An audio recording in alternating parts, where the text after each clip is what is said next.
आप सभी का आपके अपने चैनल ज्योग्राफी विद ऋषि जाट पर स्वागत है। पेश है कक्षा 12 भूगोल भाग 2 पाठ 10 मानव बस्तियाँ। अध्याय 10 मानव बस्तियाँ। मानव बस्तियों में दो प्रकार होते हैं, ग्रामीण बस्तियाँ और नगरीय बस्तियाँ। ग्रामीण बस्तियों के कार्य के आधार पर प्रतिरूप लकड़हारा ग्राम, मछुआरा ग्राम, कृषि ग्राम और पशुपालक ग्राम। अब आगे आकृति के आधार पर प्रतिरूप। आकृति के आधार पर ग्रामीण बस्तियों के प्रतिरूप नीचे इस तरह से है। एक दोहरे ग्राम, किसी नदी के दोनों ओर बसे गांव जो पुल से जुड़े हुए हो। दूसरे रेखीय ग्राम, रेखीय ग्राम नहरों, नदियों या सड़कों के किनारे बसे हुए गांव। आयताकार प्रतिरूप वाले गांव, ये चौकड़पट्टी भी आयताकार ही होते हैं। फिर है वर्ताकार प्रतिरूप, तारे के आकार के, अरीय प्रतिरूप, टी आकार के, वाई आकार के और चौकड़पट्टी प्रतिरूप। आगे है नगरीय बस्तियाँ। 2 नंबर नगरीय बस्तियाँ, इनको प्रकार्य के आधार पर बांटते हैं। इनके प्रकार्य के आधार पर प्रशासनिक नगर यानी जो राजधानी नगर होते हैं, जैसे कैनबरा है, दिल्ली है आदि। व्यापारिक नगर जो व्यापार के बड़े केंद्र है, लंदन है, मुंबई है, कोलकाता है, ये व्यापारिक नगर। सांस्कृतिक नगर यरूशलेम है, हरिद्वार है, ये सांस्कृतिक नगर है। औद्योगिक नगर जो उद्योगों के कारण विकसित होते हैं, जैसे मुंबई, जमशेदपुर आदि। पर्यटन नगर जो घूमने के केंद्र होते हैं, पर्यटन नगर जैसे शिमला, मसूरी आदि। फिर जनसंख्या के आकार और उपलब्ध सुविधाओं के आधार पर, शहर के आकार के आधार पर उसे बांटते हैं। सबसे छोटा होता है नगर, फिर शहर, सन्नगर कुछ नगरों का समूह है, विश्व नगरी बहुत सारे नगरों का समूह है, और मिलियन सिटी जिसकी जनसंख्या 10 लाख हो। पाठ सार। एक स्थान जो साधारणतः स्थायी रूप से बसा हुआ हो उसे मानव बस्ती कहते हैं। 2 बस्तियों को प्रमुख रूप से नगरीय एवं ग्रामीण बस्तियों में तथा ग्राम और नगरों को उनके आकार और प्रकारों के आधार पर बांटा जाता है। ग्रामीण बस्तियां प्रमुख रूप से प्राथमिक क्रियाओं के साथ संबंधित होती है, जबकि नगरीय बस्तियां अपनी नोड्यता, केंद्रित्व एवं द्वितीय और तृतीय व्यवसायों की प्रधानता के आधार पर पहचानी जाती है। बस्तियों को उनकी बसावट की संघनता के आधार पर सहत यानी सघन बसावा और प्रकीर्ण यानी बिखरा हुआ बस्तियों के अंतर्गत रखा जा सकता है। ग्रामीण बस्तियों को उनके प्रतिरूप के आधार पर गोलाकार, वर्गाकार, रेखिक, टी आकार, वाई आकार, तारे के आकार तथा क्रॉस आकृति में बांटा जा सकता है। एक नगरीय बस्ती ग्रामीण बस्ती से प्रशासनिक, व्यावसायिक तथा जनसंख्या के आधार पर पृथक की जा सकती है। विश्व के विभिन्न देशों में इसके भिन्न भिन्न मानक हैं। अपने प्रकारों के अनुसार नगरों को प्रशासनिक, सुरक्षा, सांस्कृतिक, औद्योगिक तथा व्यापारिक और परिवहन आदि नगरों में वर्गीकृत किया जा सकता है। ग्रामीण एवं नगरीय दोनों ही बस्तियां अलग अलग प्रकार की समस्याओं का सामना करती है। ग्रामीण बस्तियों की समस्याएं आधारभूत सुविधाओं का नहीं मिलना होता है, जैसे शुद्ध पेयजल, पक्की सड़कें, चिकित्सा, स्वच्छता, शिक्षा आदि। अगला टॉपिक, नगरीय बस्तियां जनसंख्या के अधिक दबाव, पर्यावरण के निम्नीकरण, आर्थिक, सामाजिक, सांस्कृतिक प्रदूषण जैसी समस्याओं का सामना करती है। अति लघुत्तरीय प्रश्न। प्रश्न 1, किसी क्षेत्र में बस्तियों का रूप उस क्षेत्र के वातावरण से मानव का संबंध दर्शाता है। उचित उदाहरण के साथ इस कथन को समझाइए। उत्तर, बस्तियों का रूप उस क्षेत्र के वातावरण से संबंधित होता है। उदाहरणार्थ, रेगिस्तानी क्षेत्र में घर पास पास गोलाकार रूप में बसे होते हैं, जिससे रेतीली हवाओं से सुरक्षित रह सके। इसी तरह मनुष्य जहाँ खेती करता है वहाँ ग्रामीण बस्ती होती है, एवं औद्योगिक एवं सेवा क्षेत्र वाले केंद्रों में नगरीय बस्ती होती है। प्रश्न 2, विकासशील देशों में ग्रामीण बस्तियों का आधारभूत ढांचा विकसित करना नियोजकों के सम्मुख बड़ी चुनौती प्रस्तुत करते हैं। कैसे? उत्तर, विकासशील देशों में ग्रामीण क्षेत्र में पेयजल की समस्या, सीवरेज प्रणाली का अभाव, सड़कों एवं बिजली की समस्या होती है। प्राकृतिक बाधाएं यथा बाढ़, सूखा, पर्वतीय क्षेत्र आदि भी अड़चने डालते हैं। प्रश्न 3, जल, गृह निर्माण सामग्री एवं उपजाऊ भूमि की उपलब्धता न होने पर भी नगरीय बस्तियां विकसित हो रही है, कारण बताइए। उत्तर, जल आपूर्ति पाइपलाइन से दूरस्थ क्षेत्रों से भी हो जाती है। यातायात के साधन अन्य कमियों को दूर कर देते हैं। प्रश्न 4, विश्व की सबसे पहली मिलियन सिटी कौन सी है? उत्तर, लंदन। प्रश्न 5, ग्रामीण बस्तियों की मुख्य आर्थिक क्रिया कौन सी होती है? उत्तर, प्राथमिक आर्थिक क्रियाएं जैसे कृषि, पशुपालन, खनन, संग्रहण आदि। प्रश्न 6, मानव बस्ती का अर्थ स्पष्ट कीजिए। उत्तर, बस्ती मनुष्य के आवासों के उस संगठित निवास स्थान को कहते हैं जिसमें उसके रहने अथवा प्रयोग करने वाले भवनों तथा उनके आने जाने के लिए बनाए गए रास्तों एवं गलियों को सम्मिलित किया जाता है। प्रश्न 7, संसार में पाई जाने वाली बस्तियों के उनकी आकृति के अनुसार दो प्रमुख प्रकार कौन से होते हैं? उत्तर, दो प्रमुख प्रकार सहत बस्ती यानी सघन बस्ती और प्रकीर्ण बस्ती। प्रश्न 8, संसार में सड़कों, रेल लाइनों, नदियों और नहरों के किनारे कौन सा ग्रामीण बस्ती प्रतिरूप विकसित होता है? उत्तर, रेखीय प्रतिरूप। प्रश्न 9, आयताकार ग्रामीण प्रतिरूप की किन्हीं दो विशेषताओं का उल्लेख कीजिए। उत्तर, सड़कें आयताकार होती है जो एक दूसरे को समकोण पर काटती है। दूसरा, समतल क्षेत्रों में चौड़ी अंतरा पर्वतीय घाटियों में पाई जाती है। प्रश्न 10, सन्नगर शब्द को परिभाषित कीजिए। उत्तर, ये विशाल विकसित नगरीय क्षेत्र होते हैं जो कि मूलतः अलग अलग नगरों या शहरों के आपस में मिल जाने से एक विशाल नगरीय क्षेत्र में परिवर्तित हो जाते हैं। उन्हें सन्नगर कहते हैं, जैसे दिल्ली, नोएडा। प्रश्न 11, उपनगरीकरण से क्या अभिप्राय है? उत्तर, उपनगरीकरण एक नई प्रवृत्ति है जिसमें मनुष्य शहर के घने बसे क्षेत्रों से हटकर रहन सहन की अच्छी गुणवत्ता की खोज में शहर के बाहर स्वच्छ एवं खुले क्षेत्रों में जा रहे हैं। बड़े शहरों के समीप ऐसे महत्वपूर्ण उपनगर विकसित हो जाते हैं जहाँ से प्रतिदिन हजारों व्यक्ति अपने घरों से कार्यस्थल पर आते जाते हैं। प्रश्न 12, विश्व नगरी किसे कहते हैं? इस शब्द का प्रयोग सबसे पहले कब हुआ, किसने किया? उत्तर, विश्व नगरी शब्द की उत्पत्ति यूनानी शब्द मेगालोपोलिस से हुई है। इसका प्रयोग सबसे पहले 1957 में जिन गोटमैन ने किया। विश्व नगरी एक बड़े महानगर प्रदेश को कहते हैं जो कई सन्नगरों का समूह होता है। उदाहरणार्थ, उत्तरी अमेरिका में बोस्टन से वाशिंगटन तक नगरीय समूह दिखाई देता है।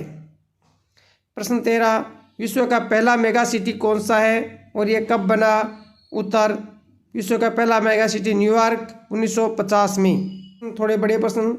प्रश्न 14, उदाहरण देते हुए नियोजित बस्तियों की दो विशेषताएं बताइए। उत्तर, उदाहरण है भारत में इंदिरा गांधी नहर के क्षेत्र में बनी नहरी बस्तियों का विकास एवं इथोपिया में ग्रामीणीकरण योजना। नियोजित बस्तियों की प्रमुख विशेषताएं निम्न है। 1, यह बस्तियां सरकार द्वारा ग्रामवासियों से अधिकृत भूमि पर बसाई जाती है। 2, ऐसी बस्तियों में सरकार द्वारा अधिकृत भूमि पर निवासियों को सभी प्रकार की आधारभूत सुविधाएं प्रदान की जाती है, जैसे आवास, पानी, बिजली, सीवर, सड़कें आदि।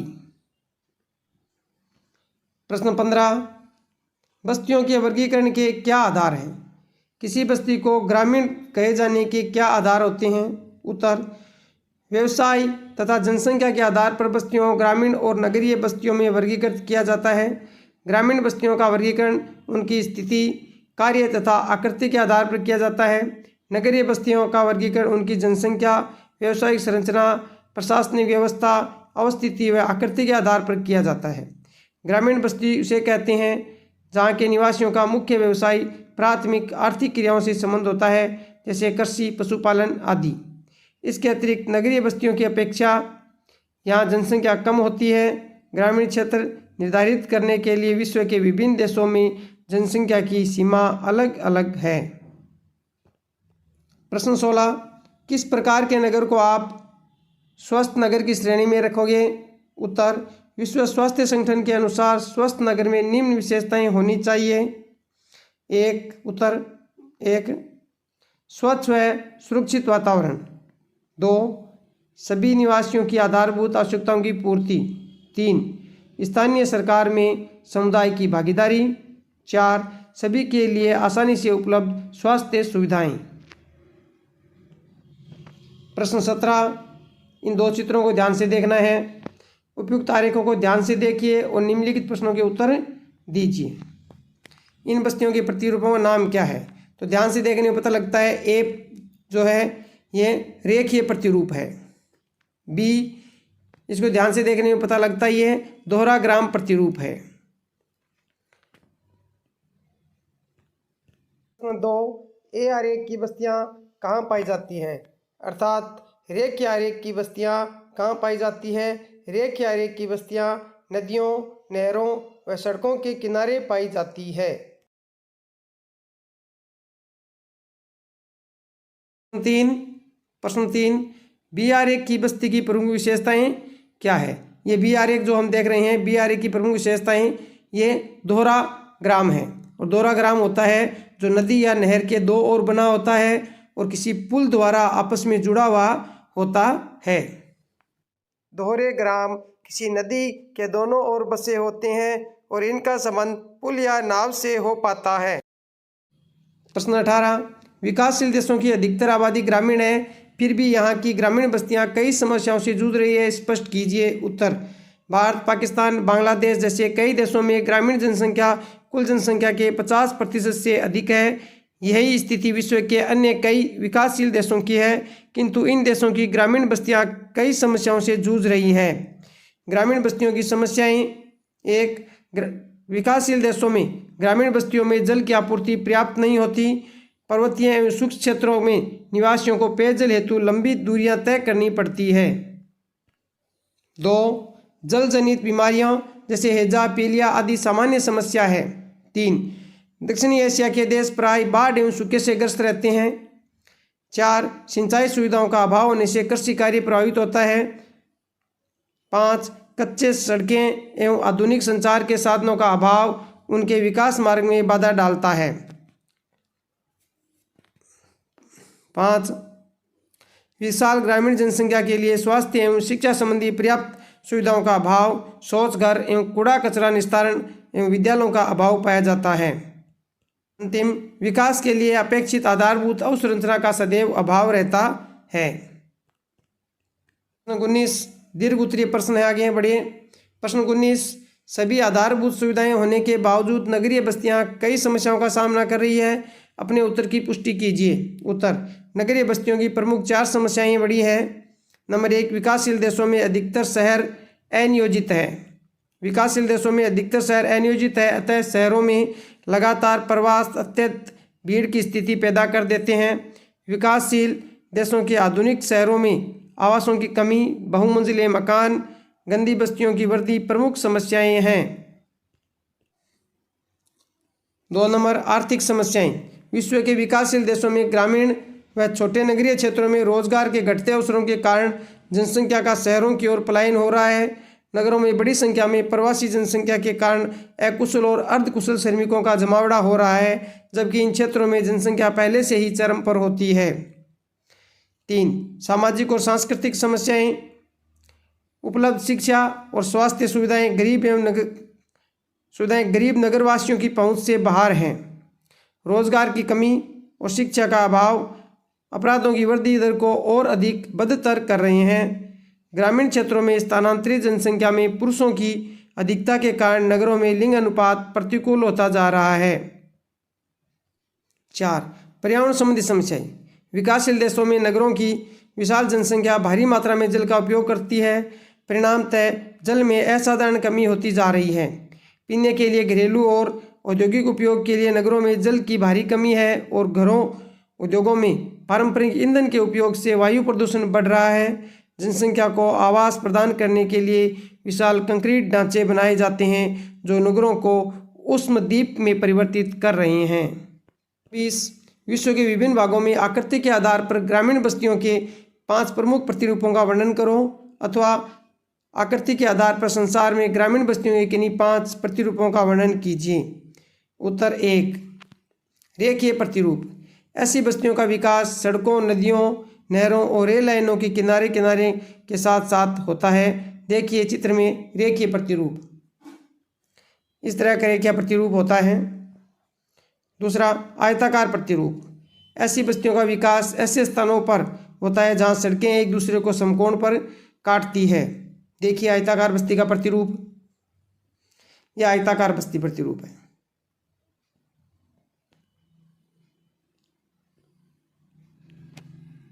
आगे, वृत्ताकार प्रतिरूप। ऐसी बस्तियां मूल रूप से किसी तालाब, झील के चारों ओर विकसित हो जाती है। ये देखिए चित्र में वृत्ताकार प्रतिरूप, इस तरह की बस्ती का प्रतिरूप वृत्ताकार प्रतिरूप होता है। 4, तारक प्रतिरूप या अरीय प्रतिरूप। कभी कभी कई सड़क मार्ग विभिन्न दिशाओं में आकर एक बिंदु पर मिलते हैं। ऐसे स्थानों पर बसे क्षेत्रों में सभी दिशाओं से आने वाली सड़कों के किनारे मकान बने होते हैं, वहाँ तारे के आकार की बस्तियाँ बन जाती है। ये देखिए तारक प्रतिरूप का चित्र। आगे, टी आकार, वाई आकार या क्रॉस आकार की बस्तियाँ। जहाँ तिराहे मिलते हैं वहाँ टी आकार की बस्तियाँ विकसित होती है। इस तरह की बस्तियाँ होती है। टी आकार देखो।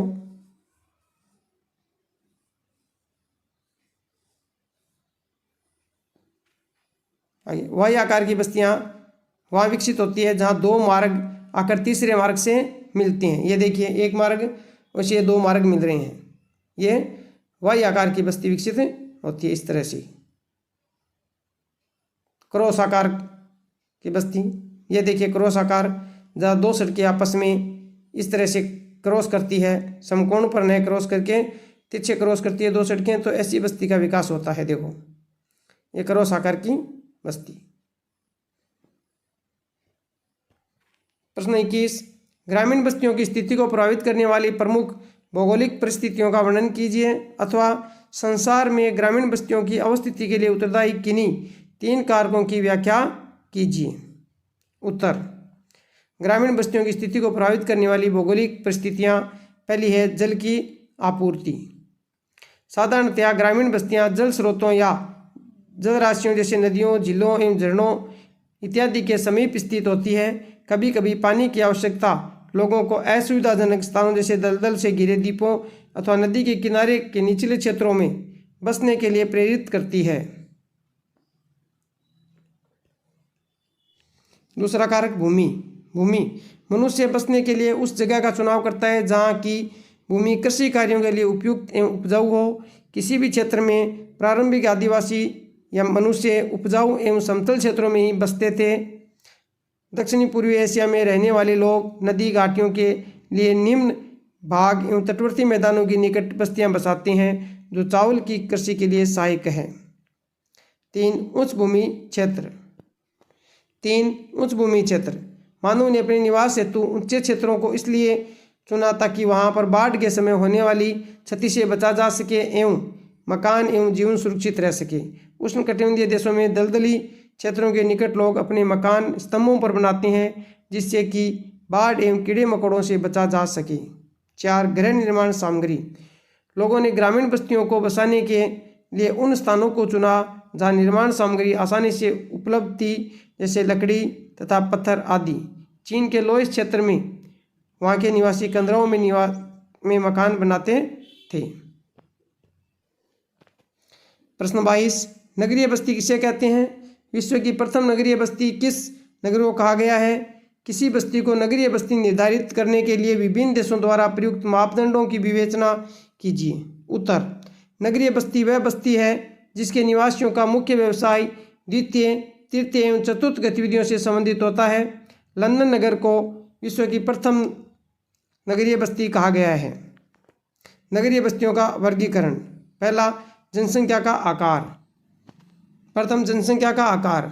नगरीय क्षेत्रों को परिभाषित करने के लिए अधिकतर देशों ने इसी मापदंड को आधार बनाया है। नगरीय क्षेत्र की श्रेणी के लिए जनसंख्या के आकार की निचली सीमा कोलंबिया में 1500, अर्जेंटीना और पुर्तगाल में 2000, संयुक्त राज्य अमेरिका एवं थाईलैंड में 2500, भारत में 5000, जापान में 30,000 व्यक्ति है। भारत में जनसंख्या घनत्व 407 में है। डेनमार्क, स्वीडन और फिनलैंड में 250 जनसंख्या वाले क्षेत्र नगरीय हैं। दूसरा, व्यावसायिक संरचना। जनसंख्या के अतिरिक्त व्यावसायिक गतिविधियों को भी नगरीय बस्तियों का मापदंड माना जाता है। इटली में उस बस्ती को नगरीय बस्ती कहा जाता है जिसकी 50% उत्पादक जनसंख्या गैर कृषि कार्य में लगी हो, और भारत में ये मापदंड 75% है, अर्थात हमारे देश में 75% जनसंख्या गैर कृषि कार्य में लगी हुई है, उस बस्ती को नगर घोषित करते हैं। प्रश्न 3, प्रशासन। कुछ देशों में प्रशासनिक ढांचे को इसका मापदंड माना जाता है। भारत में किसी भी आकार की बस्ती को नगरीय बस्ती में वर्गीकृत किया जाता है यदि वहाँ नगर पालिका, छावनी बोर्ड, अधिसूचित नगर क्षेत्र हो। आकार, उपलब्ध सुविधाएं व उनके द्वारा संपन्न किए जाने वाले कार्यों के आधार पर नगरीय बस्तियों को वर्गीकृत करो। उत्तर, नगर निर्माण, खुदरा एवं थोक व्यापार एवं व्यावसायिक सेवाओं के केंद्र के रूप में जाने जाते हैं। शहर, प्रमुख वित्तीय संस्थान, प्रादेशिक प्रशासनिक कार्यालय व यातायात के केंद्र होते हैं। 10 लाख से अधिक जनसंख्या होने पर इन्हें मिलियन सिटी कहा जाता है। सन्नगर, अलग अलग नगरों या शहरों के आपस में मिल जाने से एक विशाल नगरीय क्षेत्र सन्नगर कहलाता है, जैसे ग्रेटर लंदन, मैनचेस्टर आदि। विश्व नगरी, ये बड़ा महानगर प्रदेश होता है जिसमें सन नगरों का समूह होता है। बोस्टन और वाशिंगटन इसके अच्छे उदाहरण हैं।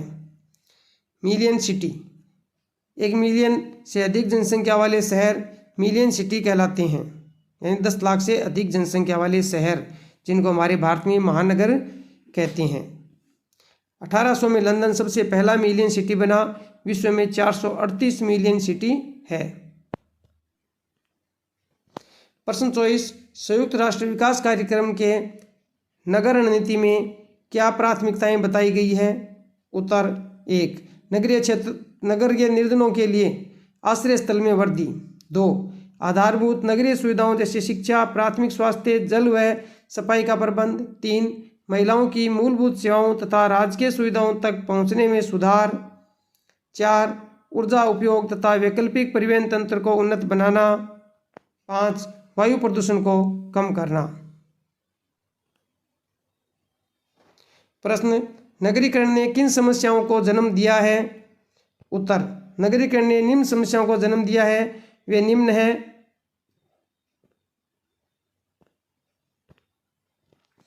अगला प्रश्न, नगरीकरण ने किन समस्याओं को जन्म दिया है?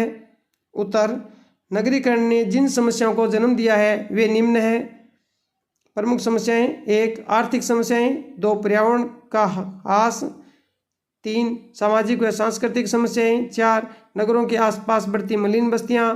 5, परिवहन जाम की बढ़ती समस्या। प्रश्न 26, आवासों की कमी और गंदी बस्तियों की वृद्धि विकासशील देशों में शहरी बस्तियों की प्रमुख समस्याएं हैं। इस कथन की उदाहरणों सहित परख कीजिए। उत्तर, 1, लोग रोजगार के अवसर एवं नागरिक सुविधाओं के लिए शहरों की ओर आते हैं जिससे अत्यंत भीड़ की स्थिति पैदा होती है। 2, आधुनिक शहरों में आवासों की कमी, गंदी बस्तियों में वृद्धि और जनसंख्या का बढ़ता भाग निम्न स्तरीय आवासों में रहता है। 3, नगरीय बस्तियों की अनियोजित वृद्धि शहरों की सुंदरता को धूमिल करती है। 4, एशिया पैसिफिक देशों में नगरीय जनसंख्या का 60% भाग अनाधिकृत बस्तियों में रहता है। 5, भारत में अधिकांश मिलियन सिटी 25% निवासी अवैध बस्तियों में रहते हैं।